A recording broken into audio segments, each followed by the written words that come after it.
Booker the drive, gets inside, leads in, knocked away and stolen by Holiday. Phoenix has the foul, and a Pelican ball throws it down. And a foul. Working against Butler, got downhill, couldn't punch it. Bam says, get it out of here. Adebayo, sky high with the block and rejection. That's why he's NBA All-Defensive Team. To Caldwell Pope inside, he's tied up by Green. Throws it back up top, James puts up the three. Oh, it's gone! LeBron James from downtown as the shot clock expires. Gets it into Durant. Here is Durant moving on Tucker. He turns, he shoots.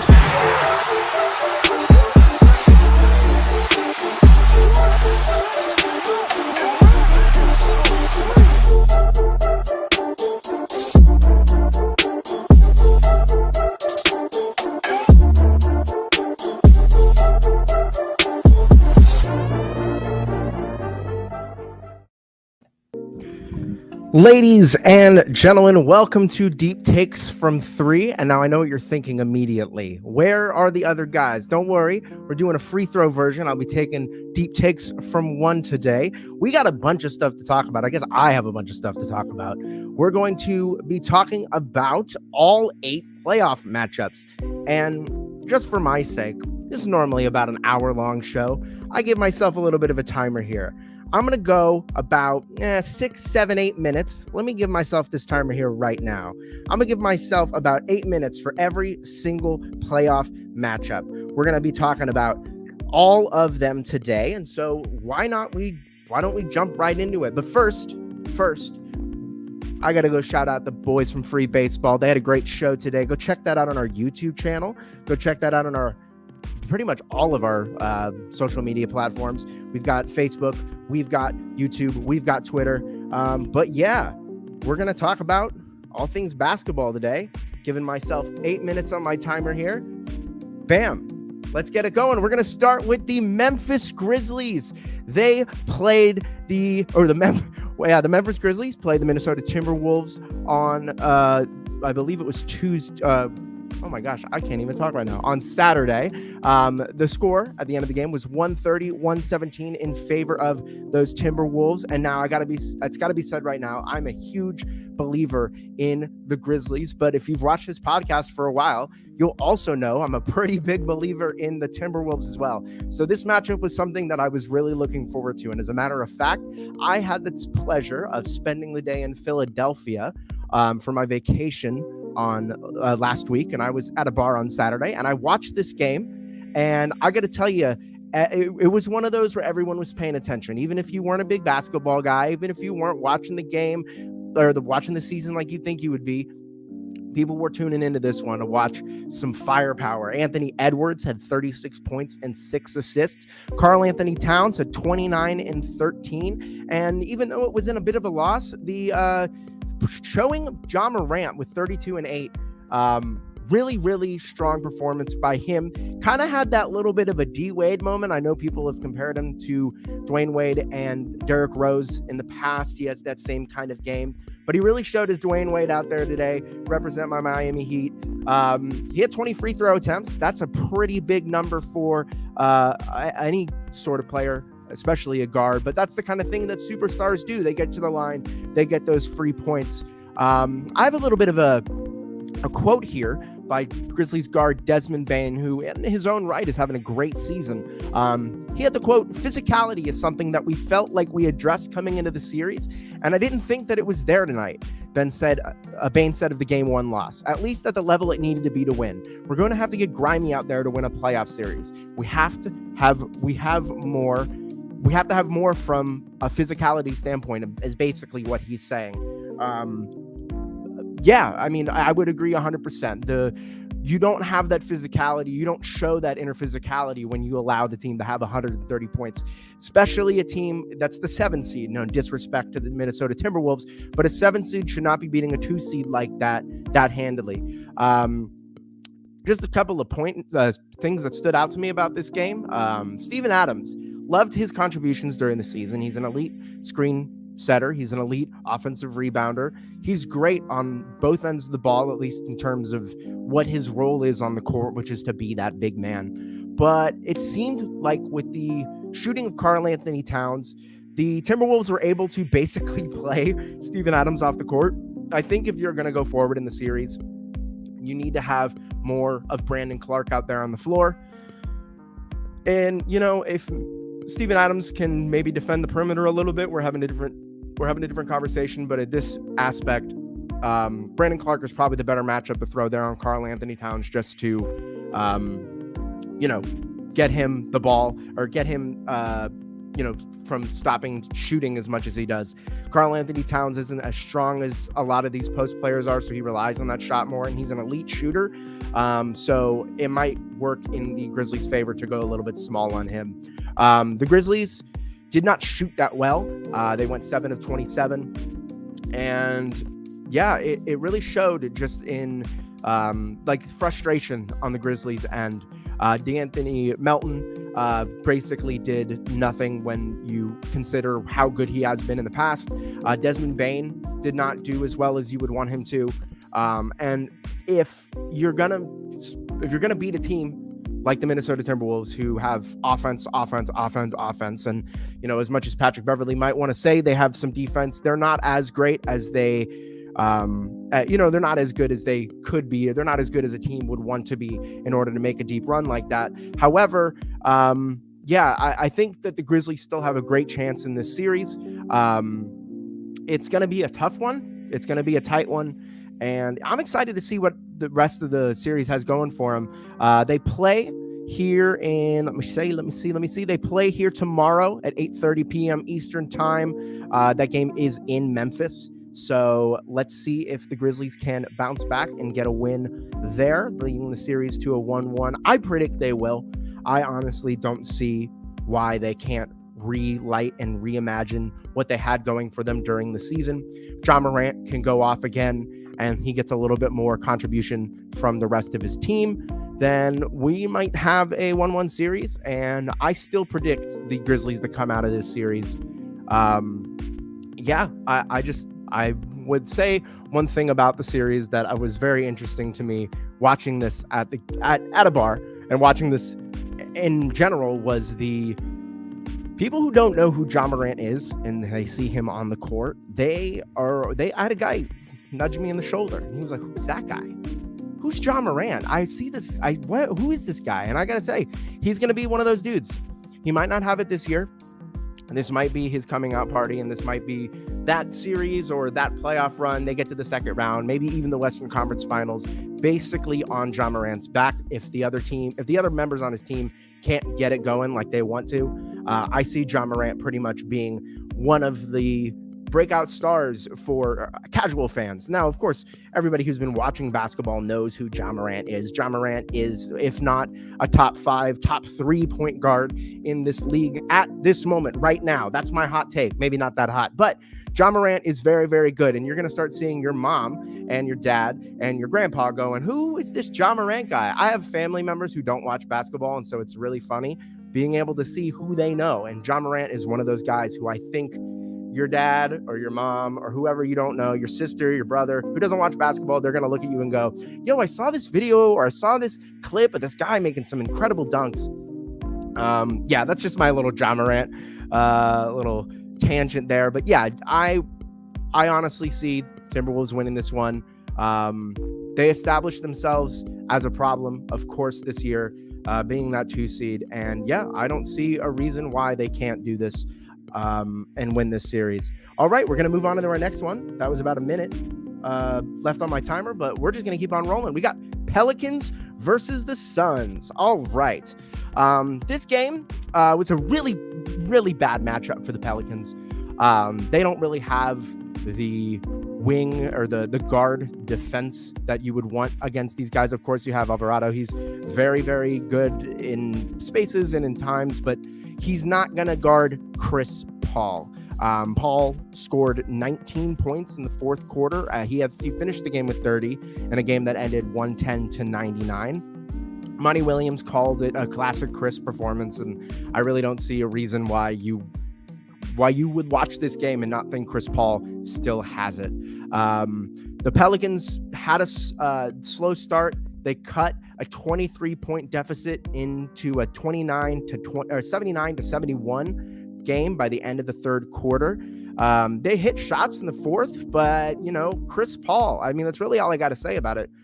Chris Paul hit 3-pointers at a layup at 2.5 minutes and a flurry that kept the Pelicans going.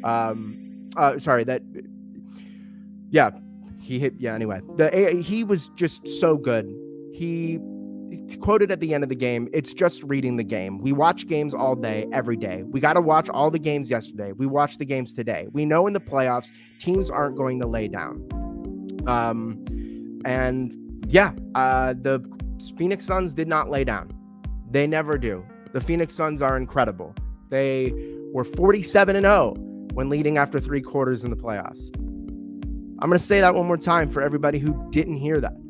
The Phoenix Suns are 47-0 in the regular season when leading after 3 quarters. They have never blown a fourth quarter lead. Never. I guess maybe last year they might have, but I mean like this year. Devin Booker also had a great game, 25 points, hit a 3-pointer literally at the very beginning of the game. And you could kind of tell this might be over for the Pelicans, who, to be fair to the New Orleans Pelicans, I've loved them for the second half of the season. The first half, when they didn't have Brandon Ingram and, there was a Zion problem. And I even wrote an article about what's even happening with Zion. He's not going to come back this playoffs. I would be shocked if Zion Williams even wears a Pelicans jersey this playoffs. But yeah, they've really shown out this last half of the season after the All-Star break. They had a very impressive win in the play-in games wins in the play-on games. And but we're going to talk about it a little bit later. The Hawks had the same issue where you're playing so many games against so many different teams in just a few nights. It's going to lead to some exhaustion. It's going to lead to tired players. It's going to lead to tired coaching. It's going to lead to just all around frustration when it comes to like a team like the Suns, who has been as dominant as they have, not having to play in a long time, not having to worry about that. I really think that this is a sweep series. I love the Pelicans, but they're not touching this Suns team. Just to go down a list to get us a little bit, DeAndre Ayton, 21 points, 9 rebounds, 4 blocks. He was electric on the defensive end. There's a good clip of him blocking Jonas Valanciunas and then turning around, screaming at the crowd. You got to love it because, when it comes to DeAndre Ayton, he's got that contract that the Suns didn't sign him to. He's a restricted free agent this year. He's going to hit that open market and he's going to get that max contract. And that's a whole nother podcast for a whole nother day. But I think the Phoenix Suns really messed up not signing him. I said at the beginning of the year, I didn't really see a reason to sign him when you could get him for that restricted free agency. But, if you're the Phoenix Suns and you're winning as much as you are, you need to keep that team intact as much as possible. You don't want to have a Dallas Mavericks run. This team is very similar to that Dallas Mavericks team. Now, in 2011, when Dirk won his title and everybody was good, and then Mark Cuban decided he wasn't going to pay anyone, which is weird because Mark Cuban's super rich. But, tax reasons, Tyson Chandler went and played for the Knicks after that. Just a couple of guys that you should have signed again after that season. And I hope the Suns didn't make that same mistake. I really think that the Suns are taking this series a 4-0 sweep. But I want to talk about the Pelicans a little bit. CJ McCollum at 25, but he only shot 9 of 25 from the field. That's not great. It's really not great. But, when your star ball handler is being guarded by Chris Paul and he's being guarded by Mikal Bridges, and he's being guarded by rejuvenated on defense Devin Booker, it's really hard to see him going off for as much as you want. And they don't really have the interior presence to do anything on that end. Yes, of course, Jonas Valanciunas had 18 and 25, which is just reading that out loud is insane. But you're not getting much from any other guy interior-wise. Jackson Hayes isn't really the guy that I would say is a difference maker in this series. But that person would probably go to Larry Nance Jr., who had a pretty good game this defensively this season when he went to the Pelicans. He's a good energy guy off the bench. But at the same time, what are you going to do against a Phoenix Suns team that is this dominant? And this isn't something that this isn't something we're shocked about. Every single NBA analyst predicted a 4-0 sweep in this series. And if you didn't, you just believe in the Pelicans a little bit too much. Now, if Zion came back, of course not now Zion. If Zion been playing for a while and Zion had that ramp-up period that you'd like to see from some of your star players coming back for their playoffs, just like Kawhi Leonard, you can't just jump right back into a playoff series, especially against a team as good as the Phoenix Suns, and expect Zion to make a difference, especially when he might be playing himself back into basketball shape. Not making a joke. There's no jokes here. No shaming, but Zion and everybody who comes back after a long injury, Charles Barkley even said it on the broadcast when talking about the Heat and the Hawks. You don't just come back after not playing for a long time and think you're going to go score 20 and 10. It's not how it goes. It's just, you're not doing that. Pelicans, Suns, I look forward to a sweep because I want to see more competitive basketball. And it's not saying I don't like the Pelicans, because I did opine about how much I like the Pelicans at the beginning of this little segment. But yeah, it's got to be said. This is going to be a 4-0 sweep. And I just want to see some good basketball. So I'm hoping that the Suns can get to that second round and quick too, because we need some good basketball here. We're going to go on to the next one. I talked about him just a little bit earlier in this game. I will say I watched completely all the way through. I always watch a little bit of every game, but I'm a working man. I got my things to do. I do my best to try and catch all the basketball I can. We're going to talk about the Heat versus the Hawks, which might be the biggest slaughter I've seen on a basketball court in the playoffs in a very, very, very long time. And it really just came down to Duncan Robinson could not miss at all. He set the record for the Heat's 3-point makes in a playoff game. And Trae Young couldn't shoot at all. He couldn't shoot. Duncan Robinson couldn't miss. Trae Young couldn't shoot. That's pretty much how it went. It was a 115-91. Oh, let me see here. Did I get that score right? Yes, 115-91 finish to the game. And to be honest, that's the fact that the Hawks even scored 91 points is impressive to me, because watching this game, they couldn't make a thing. It was just how the dice rolled. The Trae Young defensive plan for the Heat was, go watch those 80s Bulls Pistons games. Go watch the Jordan rules in effect in today's game. Trae Young, every single time Trae Young brought the ball in half court, there were two dudes looking at him. And, the Hawks are without Clint Capella. He got injured in their game versus the Cavaliers. So sad that matchup with Bam Adebayo couldn't be, it couldn't be shown, because you don't want your star big man. I don't think Clint Capella's a star, but you don't want your starting big man to be hurt right before your first round playoff series, especially against the 1 seed in the East. But yeah, this was pretty much a defensive showing from the Heat. Eric Spoelstra basically said after the game, you've got to be on edge when it comes to these playoff games. You have to be 100% ready for these playoff games. He was completely right in that the Heat are just such a dominant defensive team that you could tell from the beginning of the game, they didn't even care how many or who took the shot, who went with who handled the ball on offense on that end of the court. They were so focused on defense that this 115 score is actually pretty impressive, considering that it was just basically Duncan Robinson and PJ Tucker and Jimmy Butler scoring out there. Tyler Hero was basically a nothing on offense. And, aside from a couple of cool little mid-range pull-up shots he took off of some pick and rolls, he really wasn't doing much this game.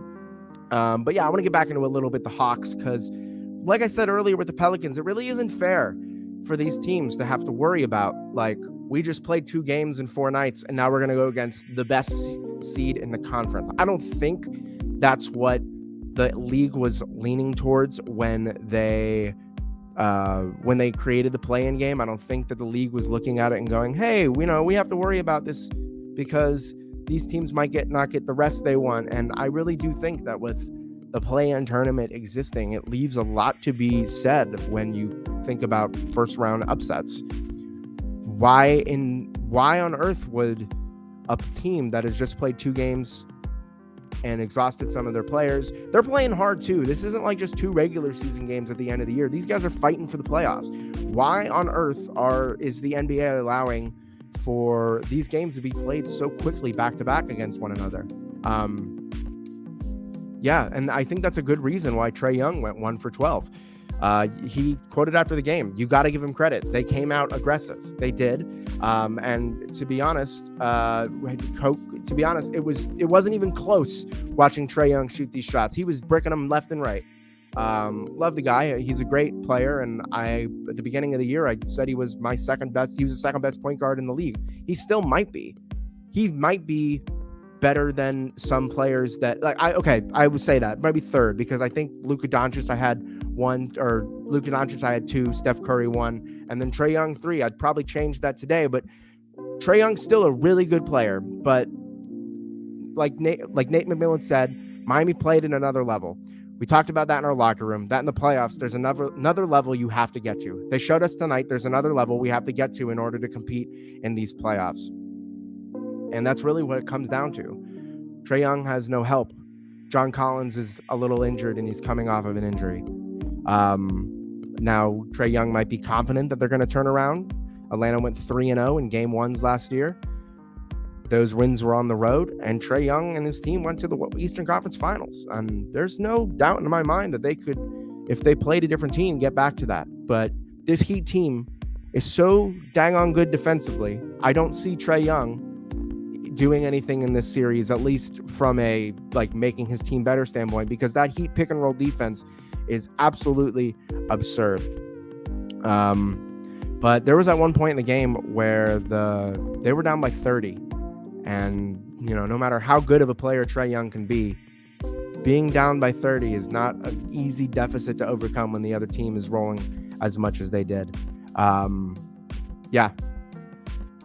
It's sad to see a team as good as the Atlanta Hawks have to face a Miami Heat team in the first round. You have a couple of series in the past that you can look at, like where the Spurs, not saying the Hawks are the Spurs, but I like this Hawks team. I really do. And the fact that they have to play the Heat in round 1 kind of, diminishes a little bit of what they're trying to do in the playoffs this year. Just on a standpoint of, man, I wish I could see more of them, but it's not happening. You're not seeing any more of these Hawks after this series. They might get one game here. The Heat tend to fall off offensively every now and then.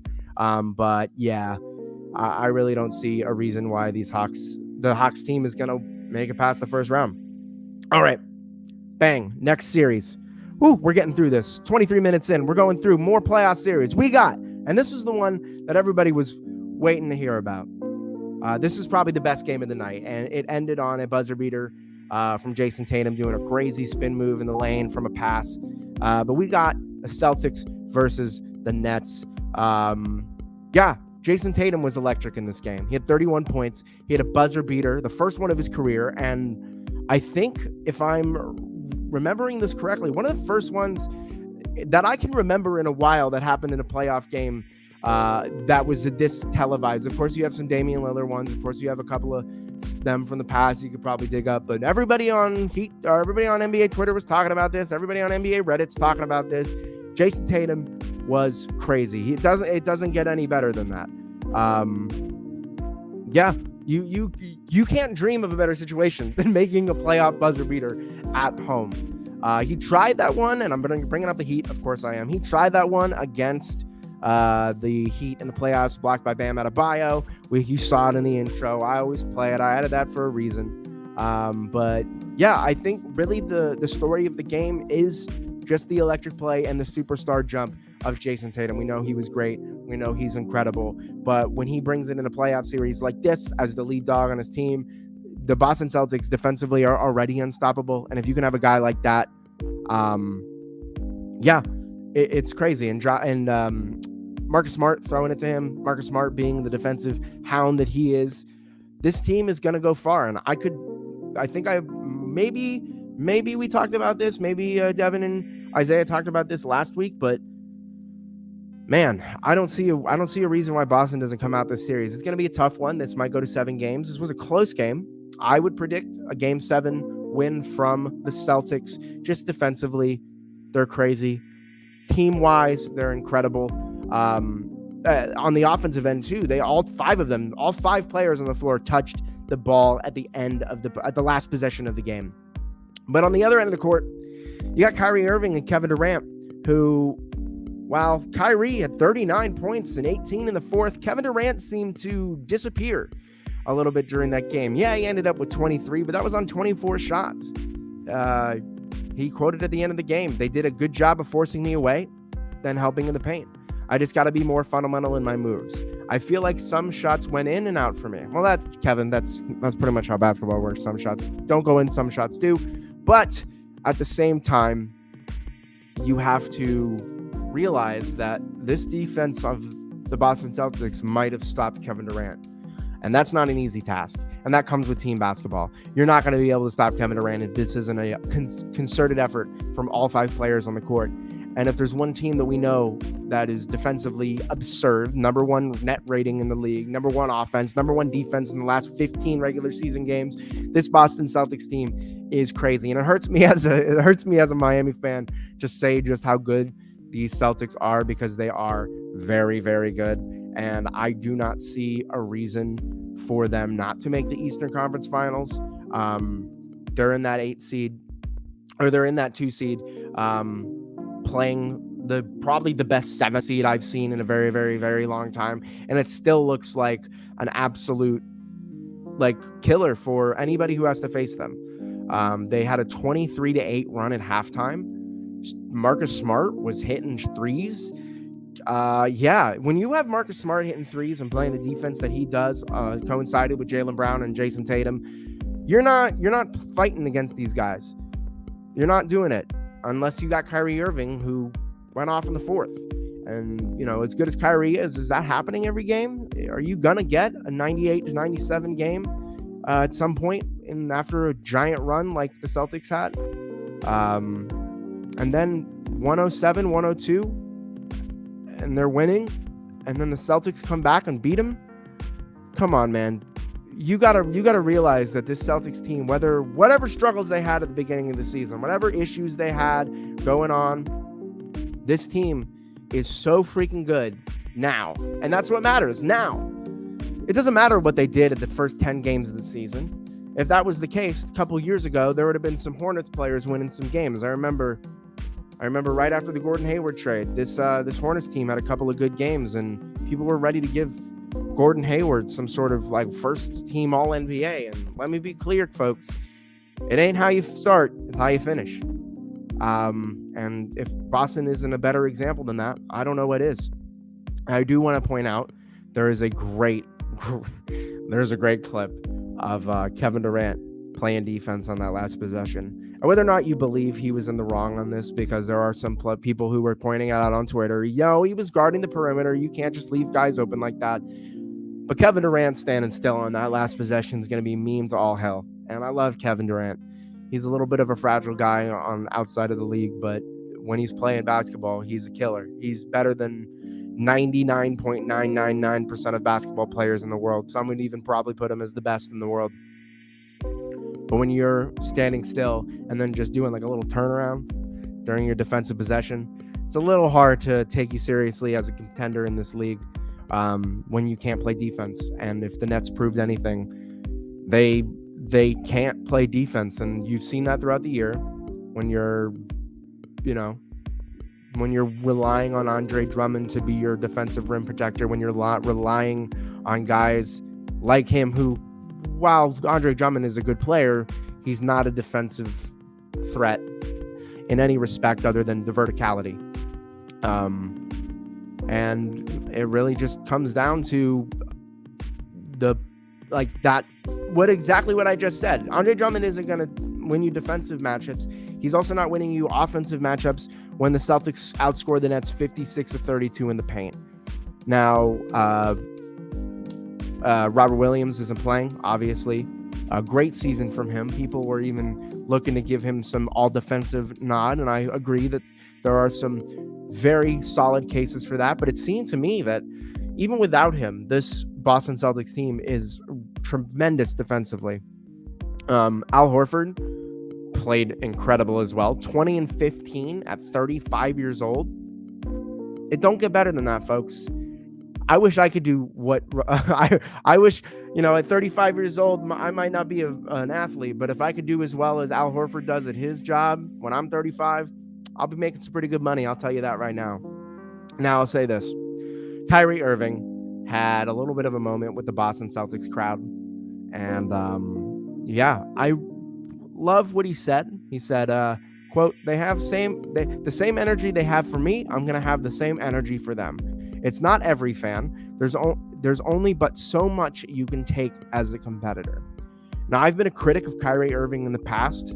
Opinion-wise, he's allowed to say what he thinks. He's allowed to do what he wants. It's America. It's a free country. However, I will say personally, Kyrie Irving doesn't handle criticism all that well. And I don't think that's something crazy to say out loud. I don't think I'm making any groundbreaking news. Kyrie Irving, not necessarily the one to handle criticism. However, I love it. I love this quote. I love the fact that Kyrie Irving gave 2 middle fingers to the Boston crowd behind his head. And not just from a person who doesn't like the Boston Celtics, but from a person who loves competitive basketball. What better thing to do than to spark that hatred between two very, very close cities in America, very, very close basketball competition-wise in like a skill set standpoint, but also Kyrie Irving used to play for the Celtics not too long ago, and that was not a very ceremonious exit from him. So the fact that him and the Celtics are having this little beef, it makes my heart happy. It makes me as a basketball fan happy, and I think for anybody watching, you're going to want to tune into this next game because you don't know what's going to happen. They play again on the April 20th, Wednesday at 7 p.m. Eastern. And I'm excited to see exactly how Kyrie Irving's going to get into the crowd, how like he's going to get into the game, how he's going to mess with the crowd, mess with their minds. And I'm excited to see the Boston fans yell back at him. I'm normally not the kind of person who encourages fans yelling at players on the court because, come on, they're just trying to do their job. Like I get, it's the Bill Burr joke where you would yell at him from the stands, but when you see him in the parking lot, you'd ask for his autograph. It's the same thing, but at the same time, oh, it's so fun. It's so fun to watch. Oh my goodness. I'm going to watch this game. I might watch it twice. I'm a Heat fan. You see me wearing the shirt. I talk about it all the time, but I think this game is the one I'm most excited to watch. And moving right along, I spent a little bit too much time on that one, but I mean, come on, it's the most exciting series of this year. Why wouldn't I spend time on it? We're going to go right to Chicago and Milwaukee, the Bulls versus the Bucks. All right, guys, this game was a little ugly. This game is a little underscoring for a modern NBA game. When you finish 93-86, you might look at this and say, was this a box score from the early 2000s? Was this a Pistons game from 2003? And even then, that'd probably be a high score for that. But it was a pretty ugly game. And still, Giannis Antetokounmpo, 27 and 16. They blew a 16-point lead, but still, they recovered. They got to win those ugly games, Drew Holiday says. He said, I feel like today was ugly. It was a battle and it was tough, but it was an ugly one. Thanks for reiterating my point, Drew. But he had a three-pointer that was part of an 8-0 run that gave the Bucks an 85-78 edge. And as much as the Bulls tried to get back on it, you have to look at this right here. In the fourth quarter, the Bulls were 6 of 28 and 1 of 12 from the three-point line. This is a team who was so good, so good in the fourth quarters this year, and that really came from DeMar DeRozan. Every shot I took tonight felt good, he said, but he still ended with 18 on 6 of 25 shooting. DeMar DeRozan, I gave you your flowers very early in this season, and so did everybody. You were in the MVP conversation. 6 of 25 is not a good look for you. And yes, the Bucks are tremendous defensively. I picked Giannis to be my DPOY, and I guess the NBA voters didn't agree because they elected 3 other dudes that, yeah, they deserve it. But come on, are we really going to sit here and say Giannis isn't the best defender in the league? That's another story for another day. But I love this. I have nobody to tell me I'm wrong. Get on it, Dev. Get on it, Isaiah. You can't tell me anything. Yeah, the Bucks won 17 of their last 18 games against the Bulls. They grabbed an early lead, and, you know, as much as they had a little bit of a deficit there, they got it. They got the win. The whole team was out of a rhythm, Antetokounmpo said, but, you know, it was a slog of a game. That's no doubt in my mind that this team and both teams are going to figure it out a little bit offensively next game. I believe next game they play in Chicago, or is it No, it's back in Milwaukee. Yeah, they're definitely playing in Milwaukee next game. Yeah, because they're the 2 seed, or the 3 seed. Yeah, I just think that this series might be a little bit more competitive than people think. The Bulls are pretty good, and if they can get a little bit better play from DeMar DeRozan this series, and honestly, if DeMar DeRozan shoots just a little bit better, the Bulls might have pulled this one out. But I really think that this series might just end up in the Bucks' favor.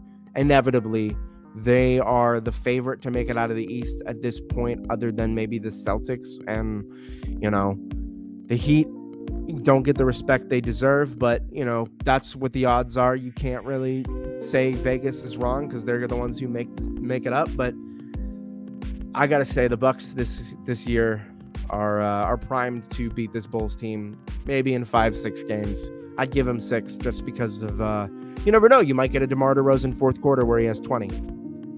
It's only a 90-mile drive from Chicago to Milwaukee, which I think is crazy, because if you're having a playoff series between the two teams, you got to think to yourself, like, man, I could just go to every single game. If you live in one of those cities, if I was living in Chicago and the Bulls were playing in Milwaukee, I know those tickets are probably cheaper than the ones in Chicago.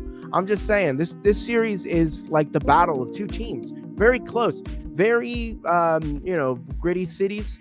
Oh, I like that, gritty city. They are, though. They're very gritty cities. These guys are two teams that are going to compete, at least on the defensive end, with Alex Caruso being on the court. Now, they're missing Lonzo Ball. The Bulls are. And if you follow this podcast for a while, you know how much we have loved Lonzo in the past and this year. Devin said he was going to turn into a superstar, and, you know, he has some injury issues, and that's why he's not playing at the moment. But you got to think to yourself, how much of a difference in a series does a guy like Lonzo Ball make? If you have a guy who can actually get your players some points, they don't have a pure point guard on the roster right now, as much as Ayo Dosunmu wants to be one, and as much as the Bulls fans would love for a guy to just come out and show that he's their starting capable point guard. It's not anybody like Lonzo Ball. I really just think this game probably goes 5-6 in favor of the Bucks. We're going to go right through it. We're going to go right into the next one. We're going to go Warriors versus Nuggets. That's the next one on my docket. Yeah, Nuggets. Now, injuries are a fickle thing in the NBA. It's hard to really measure how good this Nuggets team is without two of their three best players. Of course, Jokic is going to be Jokic no matter who you put in front of him. Now, having a better player is probably a good thing to, like, just in general have for him. You want a great player. You want a great player surrounded by other great players, because in a game like this, you need them. Now, that's a dumb statement to say, but it's the truth. It's a very cold fact. And when you don't have your two or your three best players, there's not really a chance. Even if you've got the MVP candidate on your team, the MVP frontrunner on your team. And this team, well, even with a game 25, 10, and 6 from Jokic, which I saw people on Twitter saying was a bad game for him. Yeah, it might have been bad in his regard, but you give everybody else 25, 10, and 6 on 50% shooting, and you tell me that that's a bad game, I'm going to look at you silly. Nikola Jokic is a great player, but he's not great enough to lead this Nuggets team past a team as good as the Warriors, who I think the thing that people are talking the most about is the fact that Jordan Poole had 30. Now, I could go on for hours and hours about just rubbing in people's faces how much I love Jordan Poole at the beginning of the year. I watched some preseason games of the Warriors, and I thought, man, Klay Thompson's not going to be playing for a while. What's to say Jordan Poole isn't their next splash brother? And I think NBA Twitter accounts must have heard me say that, because good Lord, did that headline get passed around the last couple of days. Look, we got a third splash brother, but it's not a joke. It's not a joke. Klay Thompson, Steph Curry, and Jordan Poole. Klay Thompson after the game said he's a star in the making. Jordan Poole, what a playoff debut. And yeah, when you have Curry, Jordan Poole, Klay Thompson shooting as well as they did, it doesn't matter how good Jokic can be. It doesn't matter what that's going to end up looking like. And if you don't have anybody to help you out, sorry, Jokic, this series is in favor of the Warriors. He was quoted at the end of the game, though. Jokic credited both of them for making his shots tough. They have the tools. I think I missed a couple of easy ones, but I think that they were defending me really well. Well, Jokic, I'd agree. You still managed to put up a pretty good stat line, so they might have defended you pretty well, but man, it's just sad. It's just sad. We're wasting a prime year of an MVP caliber player, and the 76ers had the same issue at the beginning of the season when Ben Simmons wouldn't play, when you had to think to yourself, are we really going to waste an MVP season of Joel Embiid? And it looks like we're having the same conversation with Jokic right now. Now, it's not his fault. It's not his fault that his two best teammates are out. But that's how it be. That's how it goes. But I hate how people always just talk about the losers. I want to talk about the winners. Let's talk about Steph Curry. He had 16 points in 21 minutes off the bench. Just absolutely crazy that a guy like Steph Curry you can be like, oh yeah, we're just going to take him off the bench. But that's just how deep this Warriors team is. When you sit Steph Curry, put him on the bench. He's been having injury trouble. He was out for the last couple of weeks of the season. So you put him on the bench to get him a little bit of a ramp-up period. And look where it takes you. Look at this guy. Look at Jordan Poole, 30 points. Now, he did miss his first 5 shots. And yeah, he did get a goaltending call against Aaron Gordon. So yeah, it might have not looked great from Steph at the beginning, but just like Steph Curry does, he gets hot at some point and, you start feeling it, and all of a sudden you look up and, oh my gosh, Steph's got 16. Crazy. Yeah. Jokic, what are you going to do? I'm sorry. I really wish it was better for you, my man. It's just, it's sad. It's sad to see a guy like this put as much effort as he does on a night-to-night basis show much better, have a much better showing this season on a defensive end than he ever has. Some people even were thinking of putting him in the all defensive teams this year. Now, a second team, but really, Nikola Jokic on a defensive team, I don't see it, but there's some stats that back that argument up. He's a lot better, the replacement player stats, the Raptors, the Warps, whatever you want to call them. I love those. I love that. The LeBrons. There's a LeBron. There's a stat named LeBron. Gotta love it. Yeah, this Warriors team looks primed to just take this game. Yeah, take this series. I give them 5-6 games. I would say 6 just because I don't want to discredit Nikola Jokic that much. He's the MVP as much as I want, Joel Embiid. Not because I think Joel Embiid's going to win the MVP or that he should, but just because I predicted at the beginning of the year. It'd be nice to be right on a prediction. I can yell about Jordan Poole as much as I want, but if I got the MVP right, Joel Embiid was like plus 5,000 to win the MVP at the beginning of the season. And now he's second. Crazy. Speaking of Joel Embiid, man, what a transition. I'm so good at this. We're going to go to the Raptors and the 76ers, which, I just said we're going to start with Joel Embiid, but goodness, is it really fair to not start with Tyrese Maxey? My goodness, my guy. Tyrese Maxey. Talk about a star player in the making. Now, I predicted that John Morant would win Most Improved Player this year, but Tyrese Maxey is doing a great job of telling everybody why he deserves this award. He had 38 points in 38 minutes.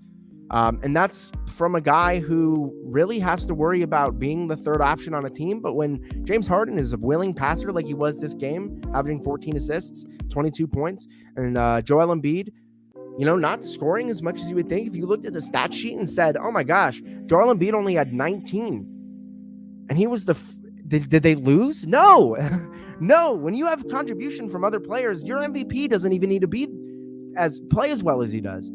And Joel Embiid having 19 with 15 rebounds is a great stat line, but it's just a testament to how good this team can be when everybody contributes. 26, 6, and 6 from Tobias Harris. You don't get Tobias Harris games all that much like that. Tobias Harris isn't averaging over 20 points a game on the season. Tobias Harris has been clowned on Twitter for years because he only shoots some contested step back mid-rangers. He's not aggressive. He's overpaid.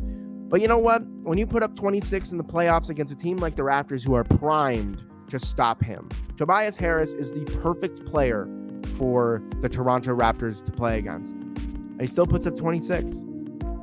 Tyrese Maxey puts up 38. James Harden puts up 22. You only need a couple of points from everybody else. And then when you got Joel Embiid, not even needing to be the first, second, third, or fourth guy on the court to score. It's absurd to me how good the 76ers team can be when they want to. Will they for the rest of the playoffs? That's the better question. James Harden has had a tendency to disappear from playoff games, so you have to think to yourself, well, this Sixers team is good. They could win. They could make it to the Eastern Conference Finals. They could make it to the finals, and they might even win, but it's all about James Harden. It's all about how good he plays, because if he has another game like this, 22 and 14, 5 rebounds, you're making it to that East Conference Finals. You might even win it. But if you don't have a guy like Tyrese Maxey, you're not doing much either. Now with the Raptors, he had a pretty good game all around. Pascal Siakam had 24. Now, you probably didn't get the minutes that you wanted from a lot of your guys, basically because they were hurt. It's a little sad to see Scotty Barnes go down, and he's going to be reevaluated here soon. He's doubtful for the next game, but also I see here in the stat sheet, he's the starting center. Oh my gosh, this Raptors team is so confusing. They have like 8 dudes on the roster who are all 6'8". It's crazy to me that they were able to get this roster together without a center, starting the guys that they do, basically just being like, yeah, we see the league is going wing heavy. We're going to go wing heavy, and I don't care if we need a center. We don't need one. Well, maybe against the Sixers team you do. When you got guys like, the MVP, Joel Embiid, you might have to worry about having a center. And they're going to find that out soon. There's some trade rumors that the Raptors are looking for a big guy in the offseason, probably going to offer a pretty big contract to DeAndre Ayton. And if the Suns don't match, that might be their answer. But at the same time,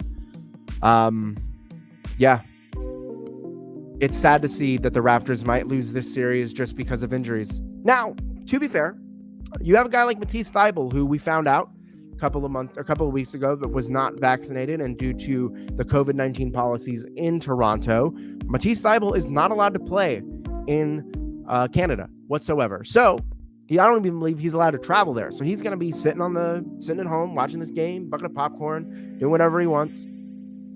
But is it going to matter? People keep putting this on ESPN. People keep putting this on Twitter, NBA, Reddit, whatever it might be, that, Matisse Thybulle's not going to be there. He's their best perimeter defender. Does it matter? Does it really matter when you have a guy like Joel Embiid? Does it really matter when you have a guy like Tyrese Maxey and James Harden? And at this point, James Harden might not even be the second option on this team. And that's scary to say out loud. Because if you're a team looking at these guys and you're thinking to yourself, all right, we got a guy to match up against this guy. Oh, wow, Joel. Man. Yeah, it's only one game. And Embiid said that he still needs to do it 3 more times.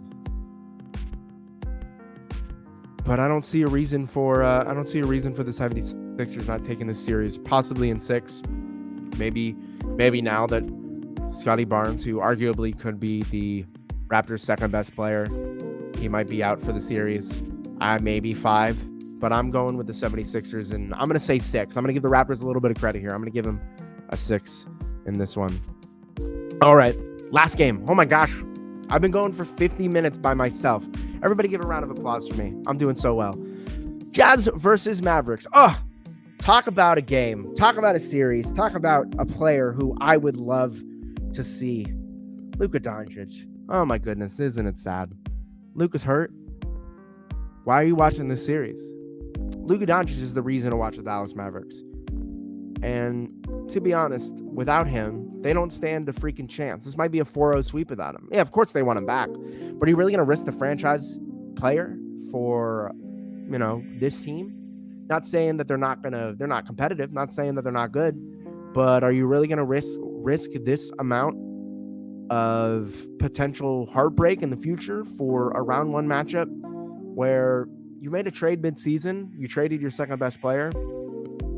I don't really see a reason for you to care all that much about this season when it comes to the longevity of Luka Doncic. But I want to talk positive. Let's talk about the Utah Jazz. Donovan Mitchell had a terrible first half. Now he decided, screw the haters. I don't care that I had a bad first half. I'm going to score 30 in the second. It's 32 points, which means, do the math, folks, 30 points in the second half, 2 in the first. If that ain't a turnaround, I don't know what is. Now, for the Mavericks, they had pretty good contributions from Jalen Brunson and Spencer Dinwiddie, who doing all they can without their best player. But when it comes to the Utah Jazz, I think this series really might end without Luka Doncic being there for them.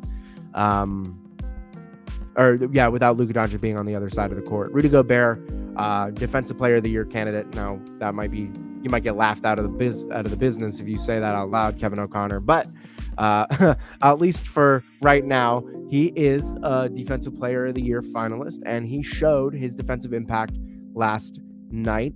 They only had 93 points, and whether or not you think to yourself, oh yeah, but with Luka, they probably would have had more. You're right. They would have had more. But Rudy Gobert getting 17 rebounds ain't nothing to scoff at, especially when he only has 1 shot attempt. That's crazy to think about, too. Your starting center, all-star player, only has 1 shot attempt. Bojan Bogdanovic also was rolling, 40 minutes, 26 points. Donovan Mitchell was quoted, "I came out a little too passive, and in the same respect, Bojan was rolling. I didn't feel like I was out of control, and Bojan had it going."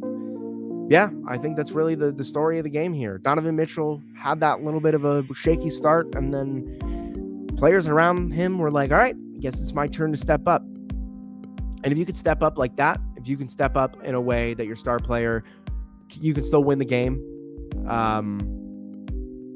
like that, it's only good news for you. It's only good news when your third best player on your team has 26. Just like that 76ers matchup I was talking about. When your third best player is doing as well as they are, it's insane the things that you can do. This game was a really weird one in terms of modern NBA basketball. There were not a lot of threes in this game. The Jazz are second in the NBA. They make 14.5 threes a game, and they were 7 of 22, and they missed their first 9 shots from 3. Took until 3 minutes and 10 seconds left in the second quarter for Bogdanovic to hit a 3. He was their only other.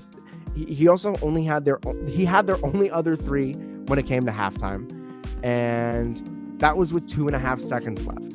The fact that an NBA game in 2022 can be played where you only have 2 3-point makes in the first half is kind of wild. Yeah. And I really think this series, without a guy like Luka Doncic, is over. I'm sorry, Dallas. I'm sorry, Dallas fans, everybody who watches this. Luka, I know you're watching. Luka, if you're watching right now, I know you are. But if you are, stay healthy, my man. I don't want you to try and risk coming back for this. I really don't, because at the end of the game, at the end of the day, you're going to have to worry about exactly this. Are you going to put your entire career on the line? Career possibly ending injury. We've seen guys like Kevin Durant trying to come back too early. Are you going to risk this for a team like this? No disrespect for this Dallas Mavericks, but this starting lineup isn't much to be, happy about. If you're Luka Doncic in the next couple of years, you might look at this team and go, is there somewhere else I can do this better? Is there somewhere else I can go? Now, Mark Cuban might not like that. Mark Cuban might not like the fact that their star player might want to leave. Dirk Nowitzki wasn't going to do that. Dirk Nowitzki was going to stay there as much as he could, and Dirk Nowitzki is going to make them win. But if you're Luka, when you look at your starting lineup, you got Reggie Bullock, Dorian Finney-Smith, Dwight Powell, Jalen Brunson. That ain't turning many heads. And I think if they don't have Luka, this team is probably 25, 26 wins. And that's not disrespecting Jalen Brunson at all. He's a great player, but it's not looking promising for him. And just like the last one, I'm predicting, without Luka, a 4-0 sweep from the Utah Jazz.